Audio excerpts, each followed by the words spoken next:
Good morning, everyone, and welcome to this latest in our series of Foreign Correspondents Club of Hong Kong online Zoom events.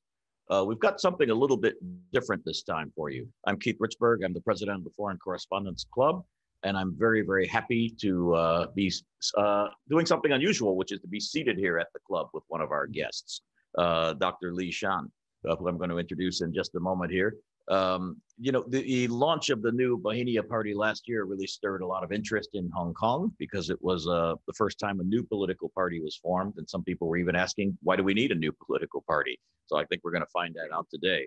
Dr. Shan was born in a Sichuan village in the 1960s and moved to Hong Kong later. And he's the founder of the Bauhinia Party. He's also a member of the National Committee of the Chinese People's Political Consultative Conference, the CPPCC, which is part of the two meetings, the Lianghui, which I think are getting ready to start soon. So he's probably going to be leaving here, going straight up there. He's the CEO of Silk Road Finance Corporation, a member of the board of directors of Credit Suisse AG, and he's had previous positions at the China Development Bank, UBS, Bank of China International Holdings, Lehman Brothers, Goldman Sachs. And he's got so many academic credentials and positions that I'm not going to be able to go through them all because that would take up almost all of our time. But I would like to welcome you. Thank you, Dr. Can I call you Dr. Lee? Sure. Thank you. And I've discovered that this is actually his first time coming to the Foreign Correspondents Club in all your time in Hong Kong, but he assures us it won't be his last time. So, Dr. Lee, we're going to do something a little bit unusual. We're going to let you go through the statement here like we do in our traditional events here, and then we'll have some questions afterwards. So, first of all, welcome. Yeah, thank you, Keith. Thanks you to the Foreign Correspondents Club for inviting me to speak today. I'm here to share a story of hope. Hong Kong's current situation stands in stark contrast to the city's former brilliance. Hong Kong was a historical city of opportunity. From across China and the world, from Guangzhou villages to European ships, people immigrated to this city and they contributed to its hard-earned prosperity. The hardworking people built the skyscrapers, paved the roads, and forged the future we now live in.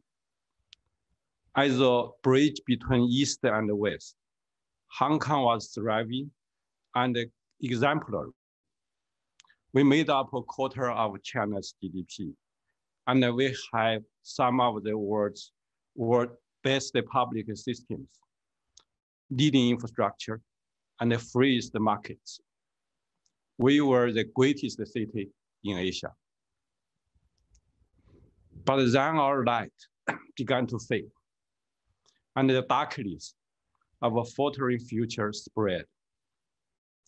The despair and anger in recent years stem from fundamental problems, shortcomings.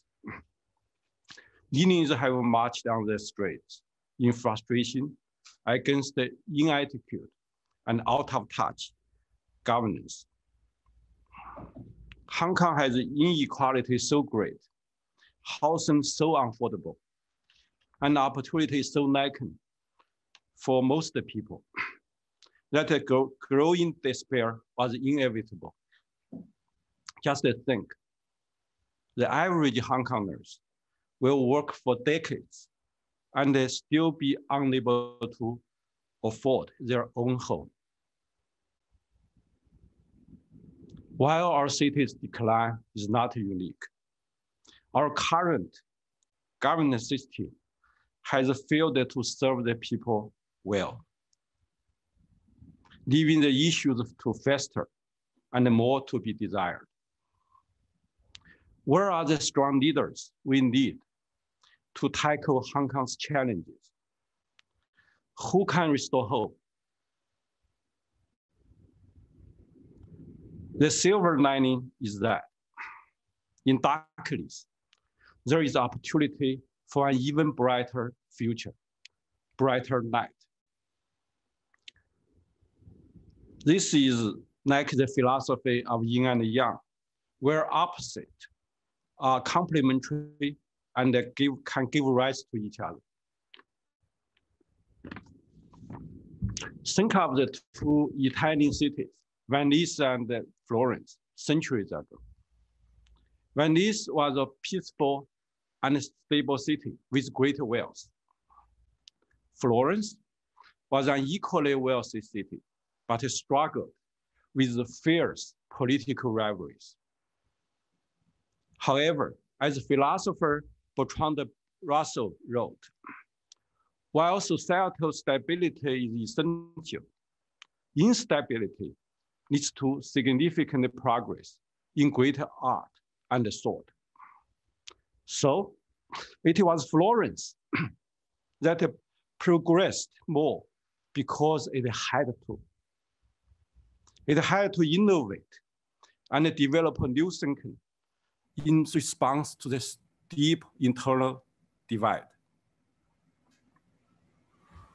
And as a result, Florence became the birthplace of the Renaissance and flourished, while Venetians focused on the pursuit of wealth and pleasure. Florence illustrates how a city in darkness can be pushed to brilliance.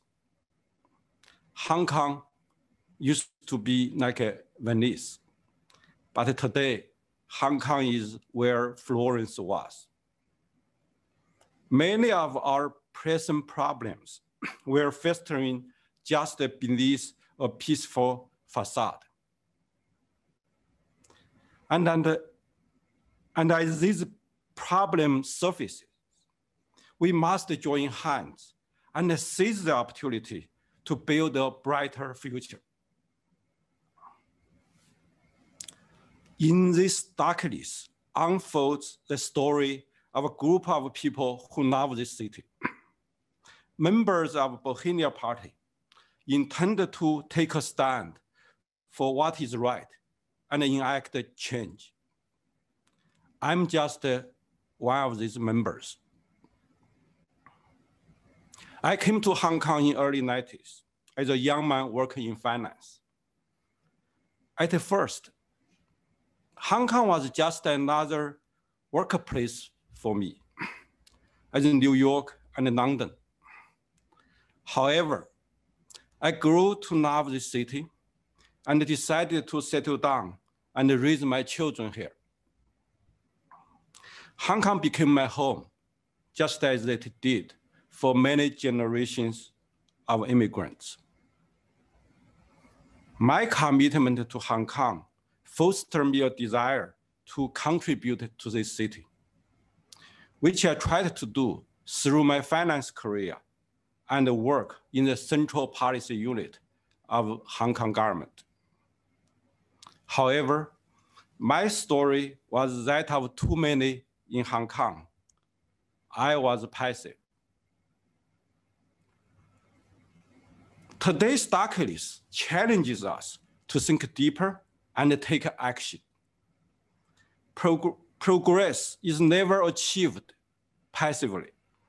It is driven by the power of human will. Hong Kongers have the capability and the resources to do good. We just need to gather up the courage and take a stand. Hong Kongers are different in many ways, but united in the most important ones. We all want our children to live well, to lead a better life than that of our own, and to be able to pursue their dreams. We must unite under a vision. The Bauhinia Party's vision is that of a stable and innovative Hong Kong with opportunity for all. We need to create the circumstances for that vision to be realized. The answer to this brighter future lies in our city's history. Rather than lose one country, two systems, we should maintain and extend it. We hope to secure an additional 50 years beyond 2047. We strive to uphold the core values of Hong Kong: democracy, freedom, the rule of law. There are necessary conditions for achieving this: stability, social justice, and economic prosperity. Where does Beijing fit into this vision? Well, Hong Kong businessmen provided an interesting analogy for the relationship between Beijing and Hong Kong. If his company has a subsidiary and the CEO of the subsidiary was doing an excellent job, he would not worry or intervene. But if the subsidiary is not doing well, he would, of course, step in and either improve the governance or replace the CEO. If Hong Kong does well, then Beijing has no need to intervene. So we must proactively drive towards an undeniably brighter future ourselves. I'm a permanent resident of Hong Kong, trying to make a statement of the problems and call for new solutions to address our challenges and build a brighter future. The Hong Kong people must work together and apply our strong work ethic and innovative thinking, the same ethic and thinking that transformed the small fishing village in the 19th century into the cosmopolitan city we live in today. Let us reform our governance structure, create a good economic strategy, and develop better social policies. Politics should be the vehicle of realizing the people's will. And though it has faltered, it is still our path to building a prosperous Hong Kong for all. Therefore, the Bauhinia Party has a clear goal to be a new force in politics, defined by strength, accountability, and unity, that build the political reality that the Hong Kong people deserve. In conclusion, now is the time to take a stand together for a brighter future. We must be brave and thoughtful and actively engage to realize this vision. If we work together, Hong Kong can and will become a shining paragon of modern society once again. Thank you. Well, thank you. And I believe that's the first kind of public comments you've made like this about the party. Is that correct? Yes. Well, thank you for coming and doing it here at the Foreign Correspondents Club. We appreciate that. And I had a few questions for you, and then we have a few from the audience, if that's okay. Sure. My first question is, why did you decide to set up a new political party? There are so many parties in Hong Kong. You could have joined forces with one of the parties there and even taken over the leadership of an existing political party. So why did you decide it was time for a new party? No, I feel to realize our vision, as I just shared with the audience, our party will be positioned different from all the existing parties. We are not a traditional pro-establishment party, because most of the parties either pro-democracy or pro-establishment. I feel they are focused on one group of people, represent either grassroots or represent business people, etc. As I said, we want to build in a prosperous Hong Kong for all. So we want to serve all the people in Hong Kong. Doesn't matter their political color. Doesn't matter where they come from. You know, we all Hong Kongers. Secondly, we also have our own specific goal, which is to secure another 50 years beyond 2047. I think that requires lots of action beyond what existing parties are doing. When looking at Hong Kong now, and somebody like myself who lived here in the 90s, it seems very divided now between, some people say, the yellow and the blue camp, or the pro-democracy camp versus the pro-establishment camp. It sounds like you're saying that you want to bridge that divide with your party. Is that correct? You don't want to be in either camp. Yeah, I think our purpose is to serve all the Hong Kong people, and we welcome and we call for all the people, all the Hong Kong people to unite to work for a brighter future of the city. So doesn't matter you are yellow or blue, as long as we share the same goal. We want to build a better Hong Kong. We go to maintain and extend the one country, two system. Of course, we should follow basic law, Chinese constitution, etc. So then we all welcome to work together. What color is your party, by the way? I think the color will be patriotism. We love China, we love Hong Kong. Let me ask you, when your party was formed, there were some suspicions on both sides, thinking that perhaps this was a party helped set up by the Beijing government, the central government, that they encouraged you to set it up, or they wanted you to set it up. Some even used the word Trojan horse. I think you've seen that phrase. Could you respond to that? Yeah, that's kind of interesting. Because actually, I can say this party is a brainchild of my intellectual thinking after see the challenge or the darkness in this city happened in recent years. Because I started with my academic research at Tsinghua Institute for Government Studies, which I served as a founding executive president. Because by the name of the institute, we study governance issue with leading scholars in China.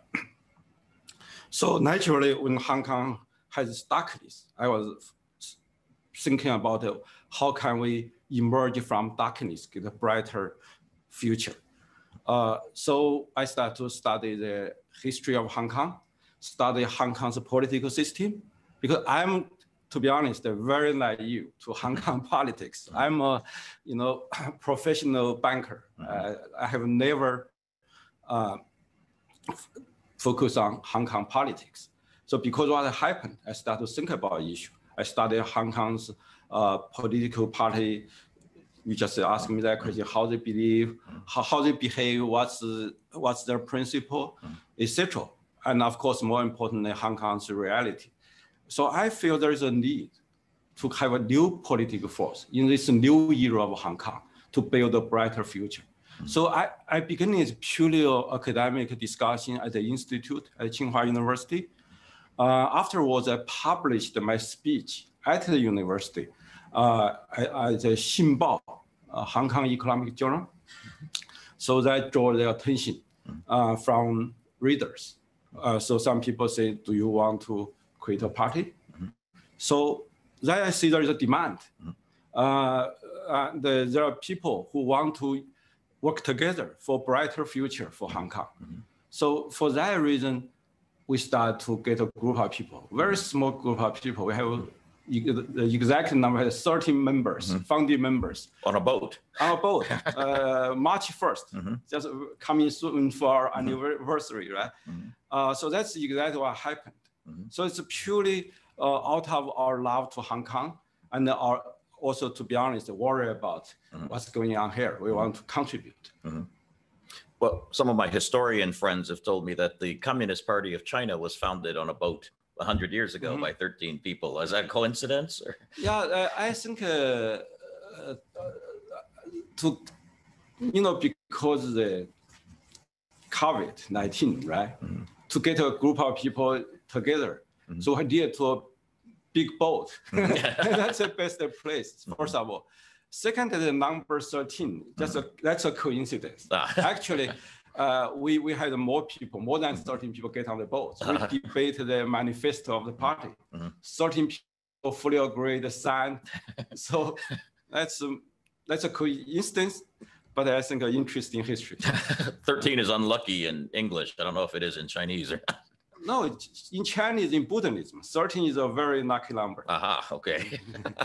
Can I ask one other thing? Do you think, well, first of all, will you be a candidate in the LegCo elections or the election for chief executive? What will your role be in politics in this party? Oh, actually, I say I'm a Hong Kong citizen. I highlight the problem. I call for solutions. Doesn't mean I myself is the solution. Of course, I already made a statement. I was too passive. Now I want to serve Hong Kong people active or proactively. But I don't have a plan to run for either LegCo or chief executive in foreseeable future. But your party will be fielding candidates. We would, I think we'll focus on the chief executive selection. I see. Yeah, I think we will support the candidate we want to support. Would you like to be chief executive? I don't have such plan. No, I have enough sense to work in my finance career. Business people who have gone into politics often don't do very well, as we saw with President Trump in the United States. Politics and business are two different things. We've seen that even in Hong Kong here, where business people have tried to go into chief executive role. Do you think that here in Hong Kong that maybe your experience in banking and those of your friends in the party will be different if you try to apply it to the situation in Hong Kong? No, but actually you have a longer horizon about history. Your statement may not be correct. I mentioned in my speech about Florence. You know, who is the person leader Florence Rising? It's Medici. He's a banker. Okay. Yeah. Okay, well, we'll wait and see then. I just want to ask you a couple of things about your vision of kind of Hong Kong and where it is now. I mean, do you think Hong Kong, because this was a debate that was going on recently, do you think Hong Kong is an executive-led system, or is Hong Kong a separation of powers system where you have three independent autonomous branches, the executive, the legislature, and the judiciary? How do you see it? No, I definitely, some people even say return to democracy. I said Hong Kong had no democracy at all until very recently, until right before the handover. So I think Hong Kong democracy is still in development. I think, first of all, that's the government led by the chief executive.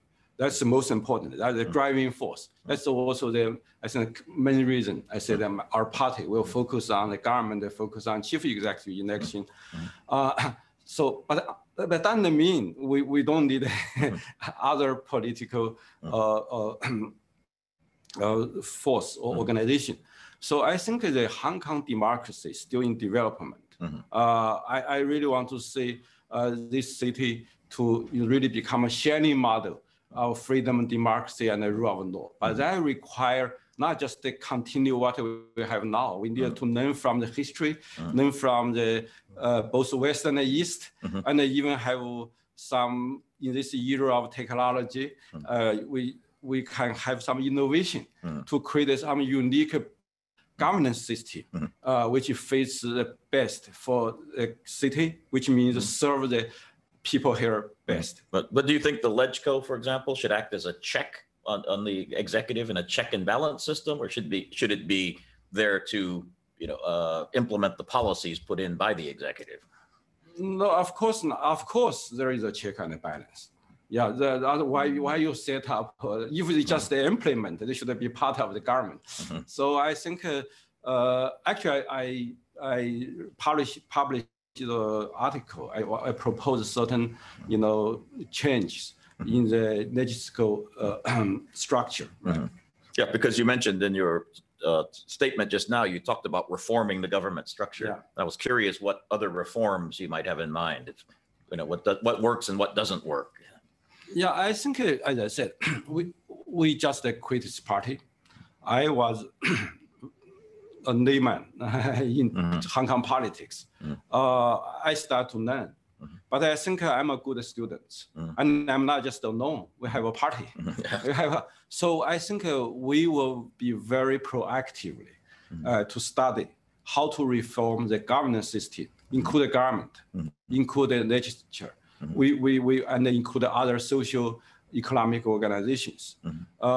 So I think that's one of the focus. We aim to establish a think tank to study those issues. You know, the once I used to teach political philosophy at the Tsinghua University. So one thing I taught was Federalist paper. So we would like to develop a kind of Bauhinia papers to address some fundamental issues of Hong Kong. Well, interesting. You in your talk, I was surprised that you started out talking about some of the problems of Hong Kong on the economic side, inequality, the housing problem, young people not being able to afford housing. Many people, when they look at the social activity that happened in 2019, say that was partly driven by this social inequality, this feeling that there was just this economic inequality in Hong Kong. How would you address that? What would you, in concrete terms, how do you think these problems should be addressed? You know, when this is my first public speech about the Bauhinia Party, but my first interview with interview was with New York Times. Yes, I saw. You see, there was a picture of me stands beside a farmer. Yes. In a village in China. I want to make a statement by that. Basically, I want to help the poor people because I myself, despite I'm working in high finance today, I came from a very poor village with only 4 to 5 households in that village. I was very fortunate because of Chinese reform. I got the best education, both in China and in America, and also got the opportunity to work in finance, which I love. So I feel, for me, I should serve the people in this community, but to make everybody have better opportunity. So I think, for example, the housing issue I mentioned, I will have a proposal in the next week's CPPC meeting about how to do it. After it's published, I can send a copy to you. Wow. Okay. You can send it to us before it's published.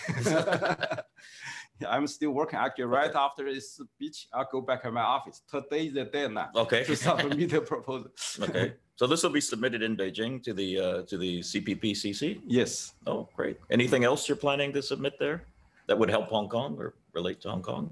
Yeah, I think all my proposals related to Hong Kong.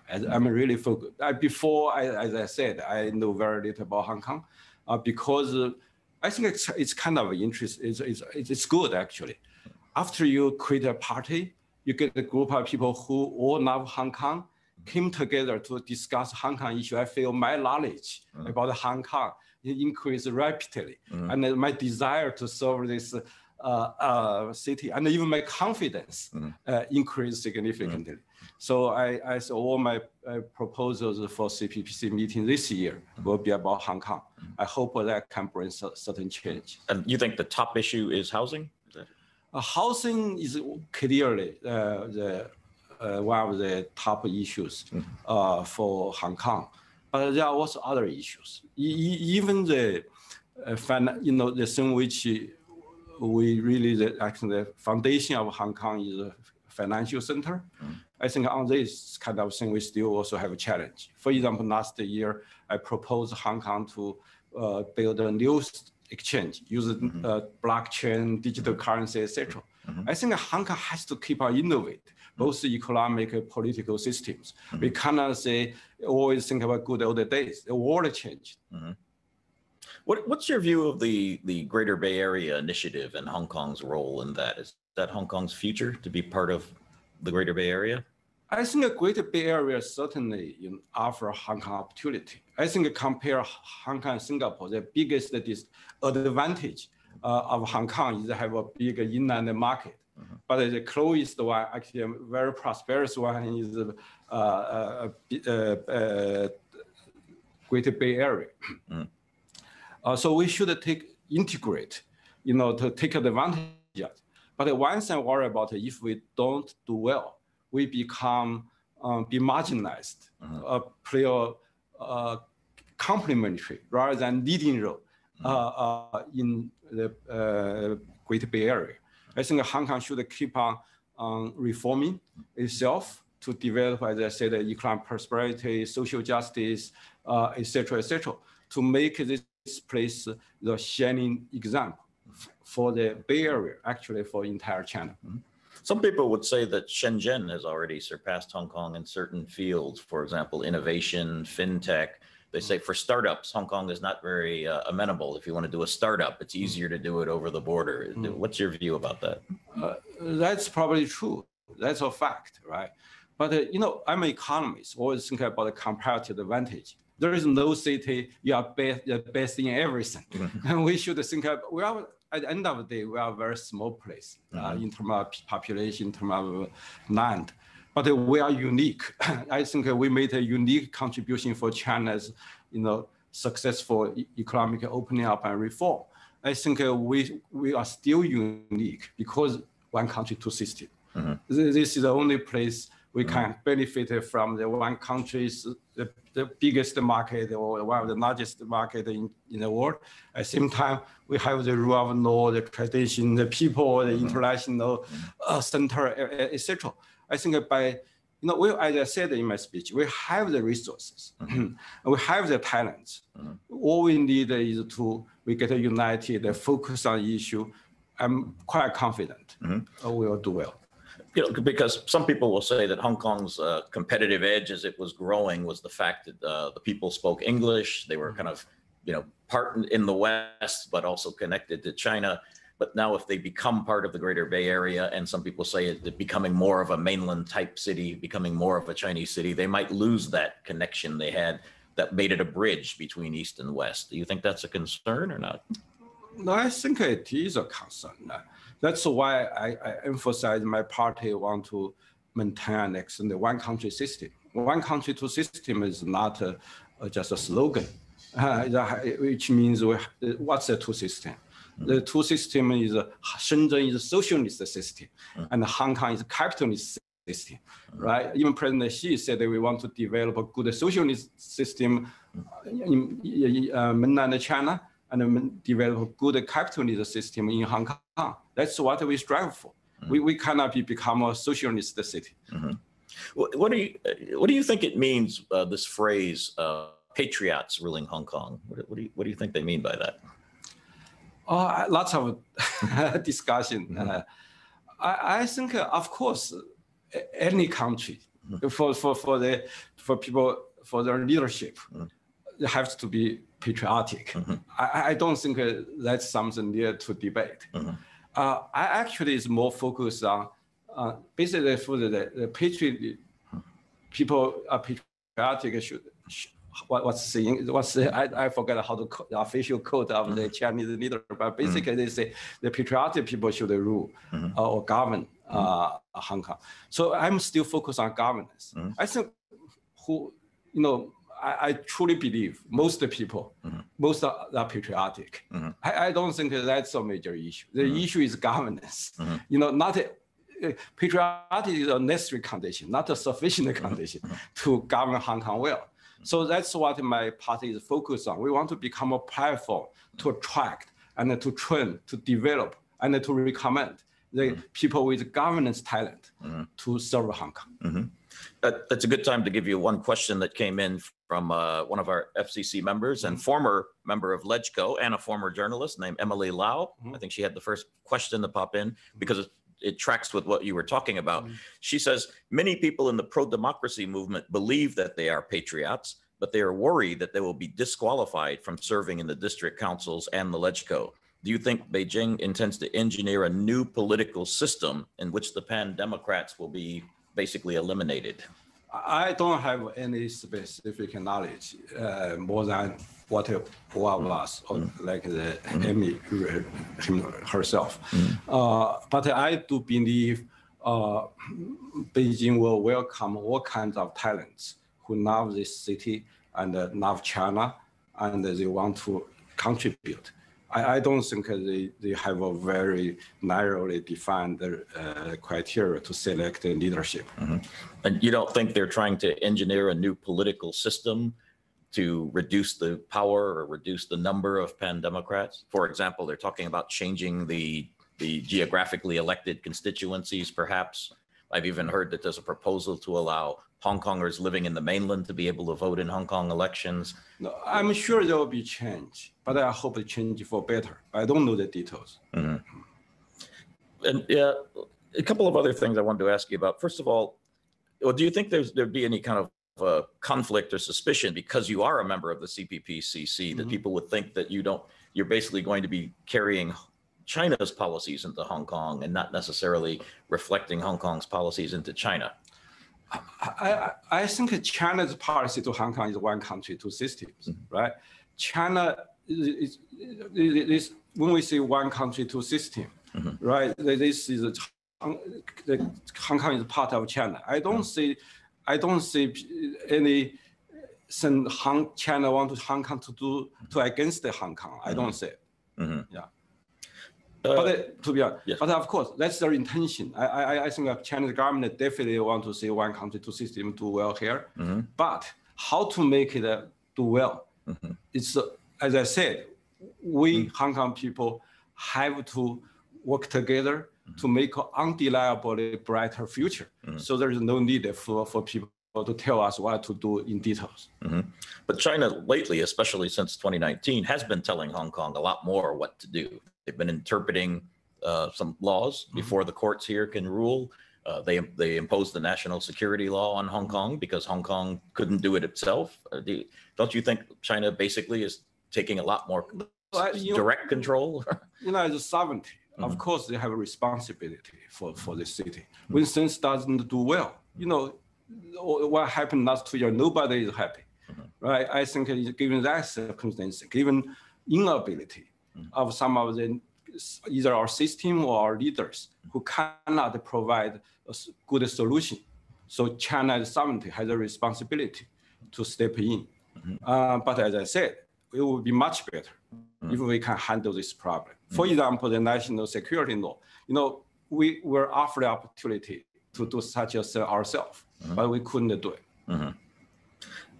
You were obviously here, I'm sure, during the protest that started in 2019 over the extradition bill.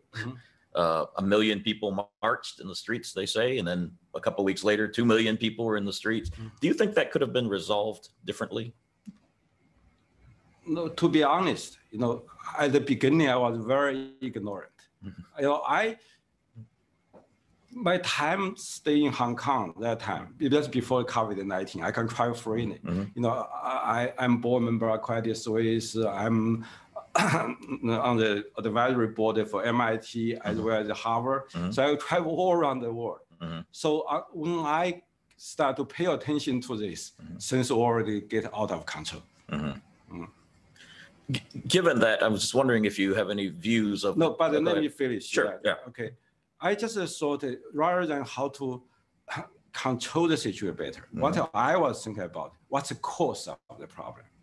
You have many different ways to just cool down the situation. You can say government can handle it better, right? But even though, if you don't solve the cause problem, right, you will have that problem again and even worse. So that's why they forced me to think about creating a political party. We want to address those fundamental issues. So serve people well, and people are happy, then people will not go on street for that kind of issues. Yeah, because by the time the government withdrew the extradition bill, by that point it was too late. Yeah, I don't think, in Chinese, 冰冻三尺非一日之寒. The ice not being created by one day's cold, right? I think this is a problem, for last, more than 10 years, I think accumulated problem. I think we had a very smooth handover. One country, two system was established in the city. Seems like business as euro, life as euro. But as I said, after I do some study recently, I found that many very tough, very economic issues been just getting worse and worse under a bright surface. What happened, maybe it's triggered by the bill, right? But I don't think the issue is the bill itself. I think we need to have to take the challenge, solve the problem now. Otherwise, the situation getting even worse. Because you seem to say, I don't want to put words in their mouth, but that the existing structures weren't working. The people who are in power now in politics weren't able to bridge the divide and solve these problems. I'm wondering if we can get a little more specific. How would you rate the chief executive's job performance? Do you think she's been doing a good job, not a good job, can be doing a better job? I think, she certainly can do a better job. And we have I think, you have to put it into this whole, I always talk about the governance system. I always talk about system. I'm not focused on individual. If the system is not well designed, right? Even though a very capable person, or I think a very with good will, you may not be able to do the job. That's why I think we need a reform of the entire system. Give you one example. I raised that again, the housing issue. The NEXCO don't even approve the government to give the budget to do feasibility study of the housing, which can be provided to young people, to people with lower income. I don't understand it. I think this is not about check and balance. I just say the inefficiency of the governance system. With such a system, I don't think much how much the chief executive can do. We did have one question in from a member, lawyer and author Anthony Daparan, who asked the question, which you may not answer. Is it time for Beijing to replace Hong Kong's chief executive? No, I think they will have a chief executive election coming. So whether the incumbent will continue or not, we'll wait and see. If he continues, they will not replace her. No, I think it's all I don't know who will come out to run for the next chief executive. But certainly, I will not write off the incumbent. But you're not. I will not write. You're not write off the incumbent, right? Yes. But you're not jumping into the race. No. If you look at the finance secretary's response to COVID and trying to help people who have been unemployed, et cetera, if you had a chance to look at that, do you think it does enough, giving $5,000 vouchers, electronic vouchers to people? Do you think that's enough? Some people say that but it should have been more money going towards the unemployed, not as much going to businesses that may not need it. How would you help people after this long period of lockdowns? Bars have been shut, I think, for months and months now. Restaurants have lost a good chunk of their business. What would you do? No, I definitely say we can put the money into better use. I think, for example, one proposal I made together with a friend of mine, we want to create a housing development corporation. Each member of this city will contribute or has a right to invest 10,000 Hong Kong dollars, right? So there are some poor people who cannot afford it. They can, if you can use their money, put it into the company, so they build a housing which provided to the poor people and young people. That's a better social purpose and a better return. And so we always have budget constraint. So when you have limited resource, where to use it, how to use it, that's an economics question. I think that's kind of issue my party will study. So you come up with some real specific ideas to help Hong Kong recover from this crisis, right? Yes, we are a political party, but as I said, the social issues, the problems, many of stem from economics. I think also my party members, many of them have expertise in economics, finance, technology. I think we want to use our expertise to serve this community. Okay, and we've got a few minutes left. I want to ask you, I want to switch topics a little bit because you spent so much time in the United States as you thought about. Could you assess U.S.-China relations right now, and with a view to what should be done to get U.S.-China relations back on track again? I mean, the U.S., China. Yeah, it's the situation is deteriorate since Trump became president. It's unfortunate. I really love to see the two countries has better relationship. But I think the thing is, the relationship is not just official. I think business to business, people to people is also not only also important, actually it's more fundamental. I feel the US people and the Chinese people, actually in generally, I think they love each other. I don't see the fundamental problem culturally, economically, we cannot work together and cooperate. For that, I see Hong Kong has a special role to play, especially in this tough condition now. I think we should, I'm a businessman, so I really want to focus on doing business with the partners, including American partners.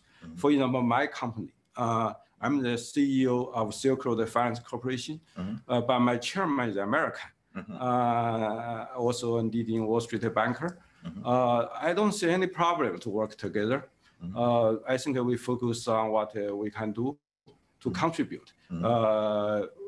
Of course, the most important is the leaders of the two countries. For that, I think President Biden, the new president, I believe he has very good knowledge about China, and he also has a very good personal relationship with Chinese president. So I'm also very hopeful for better U.S.-China relationship. You think the two don't necessarily have to be rivals and competitors? There is some area for cooperation. No, they are competitors for sure. But I'm an economist. I welcome competition. Yeah, I think the rise of China, it's certainly create a challenge competition to America. But I think it's also good for America and good for the world, because I think a monopoly anything is not good. I think all countries have their share to contribute to the world welfare and prosperity. Well, we can hope that the rhetoric gets toned down a little bit with not being arguing on Twitter as happened over the last 4 years. Yeah, so I think now we already feel it's more harmony. Yes, indeed. We have a couple of questions that I wanted to get to from some members of our audience here. Mike Rouse asked the question. He said, first of all, will your party welcome Chinese nationals who are not perhaps conversant in Chinese? And will you have, for example, an English language website for your party? Or no, definitely not only Chinese. I think any Hong Kong residents, no foreigners, we welcome. Right? We would love to invite the non-Chinese who live in Hong Kong and who love Hong Kong, want to contribute to Hong Kong to join our party. Of course, we'll have both English and Chinese website. Yeah, because he mentioned specifically there are a lot of Chinese nationals or who may not actually be very conversant in Putonghua, or maybe, or also maybe they're Chinese overseas who live here who don't speak. The website is it's in writing, right? Right. Yes, same. Exactly. Of course, the Chinese has a simplified version. And exactly. Yes. Yeah. So we will take that into consideration. Okay. And let's see. Kenji Kawase from Nikkei Asian asked, are you a member of the Communist Party? No. Okay, that was an easy one. And Richard Ward asked, are you at all concerned that even coming here to address the Foreign Correspondents Club might be considered seditious? I don't think so. We don't think so either.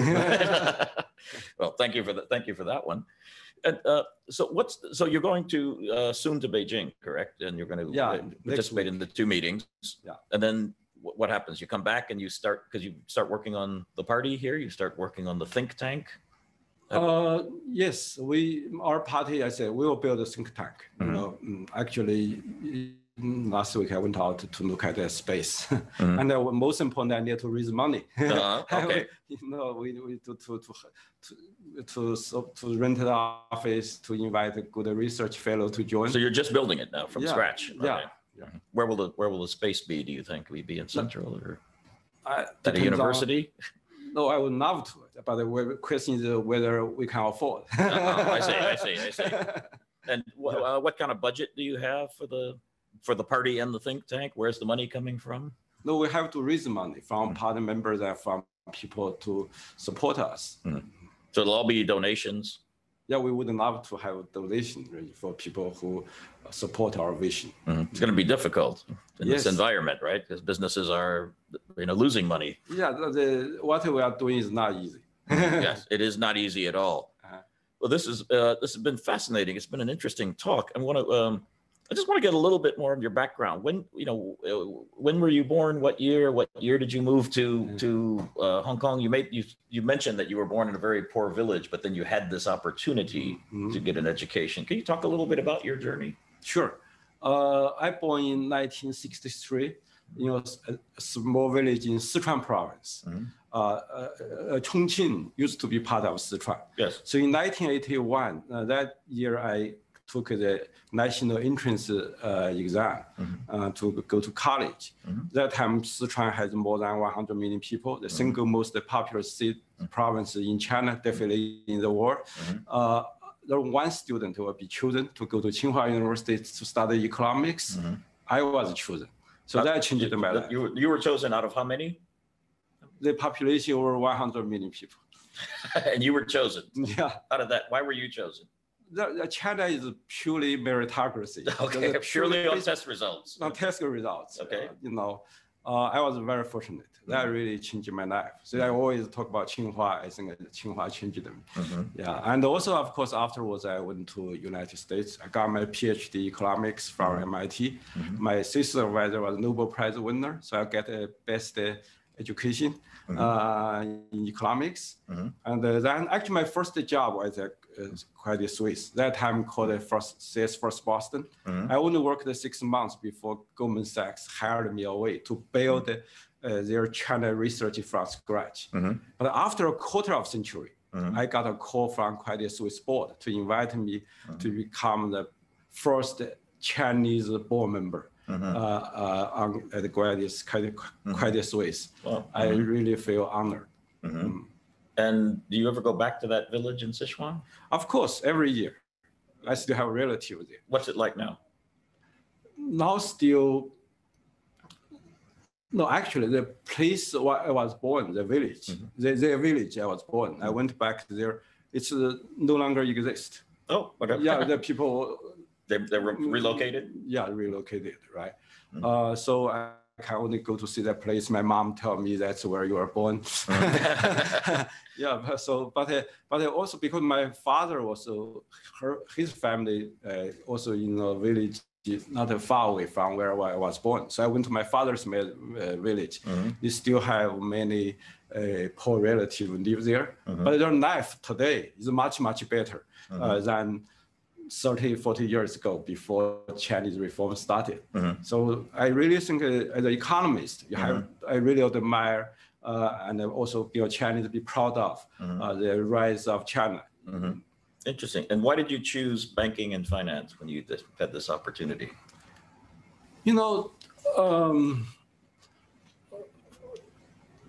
Actually, I wanted to become a professor in finance. My dissertation published on the Journal of Finance, which is a leading academic journal in America.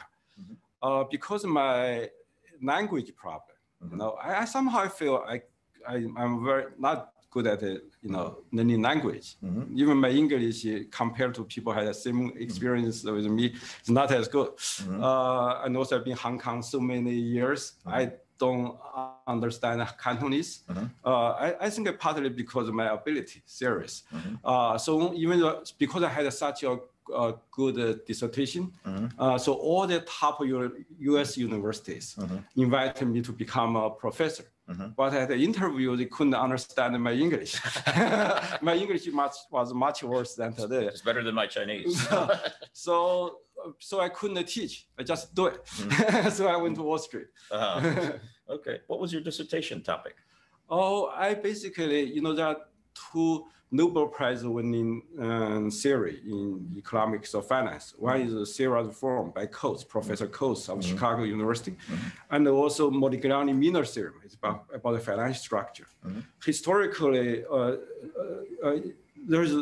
these are two to industry, many papers on these two topics, but nobody thought about the relationship between the two theories.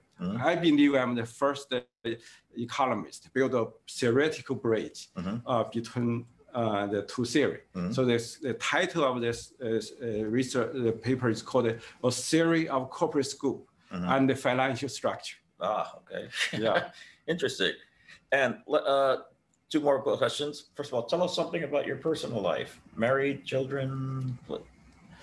Yeah, I'm very fortunate. My wife and I have 5 children.